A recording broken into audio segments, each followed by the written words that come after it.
We thought Zelensky was completely out of line. By the way, do you like my Zelensky outfit, everybody? What do you think?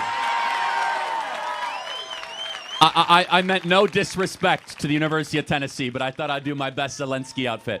I'm a little taller, though, don't you think? I'm a little taller than Zelensky. I'm giving you a hard time. First and foremost, I won't nitpick too much, but I will say, if you do go into the Oval Office, you should wear a suit and tie. That's my own personal perspective. I understand his country's at war. That's just a little bit of a nitpicking, I'll be honest. I think that if you go into the sacred, and I've had the honor to go in the Oval Office a couple times, I think you should dress up in a suit and tie. I think it's just a basic common courtesy. But that's not the bigger issue. The bigger issue is that Zelensky in that meeting, we believe, and I encourage you to watch all 40 minutes. You have, good. It started pretty tepid and then it heated up.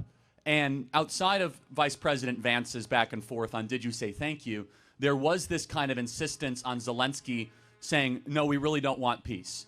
We really don't, like, the idea of peace was almost a non-negotiable. The average age of a Ukrainian military member is 43 years old. They have basically destroyed the young men of their country. There's hundreds of thousands of young men that have died, millions that have fled their nation. The average age is 43. So they're doing conscripts of people in their late 40s and early 50s to go to the front lines. It's a meat grinder. So he can keep that going, but for what? To win back some land that you may or may not win. Then it's America's perspective. We come at the perspective that, number one, blessed are the peacemakers. Number two, what is good for our own country? And the Russian-Ukrainian war has been bad for us at every turn. We're losing the US dollar as the world reserve currency status. It is getting us further and further away from having a back channel to Russia. It's actually put Russia and China closer together. And finally, the amount of money spent.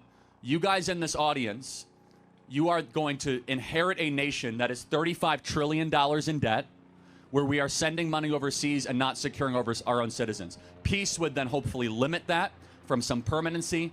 And I'll just say one final thing, and we can, disagree on this. It's easy to say it's a surrender, but it would be a victory for the United States to say that we're no longer sleepwalking closer and closer to a thermonuclear war with Russia. Because Russia is a nuclear armed power, and under Joe Biden, not under Trump, we had American-made missiles that were being launched into the interior of Russia. Imagine right now, everybody, if Russia was launching missiles into the interior of the United States.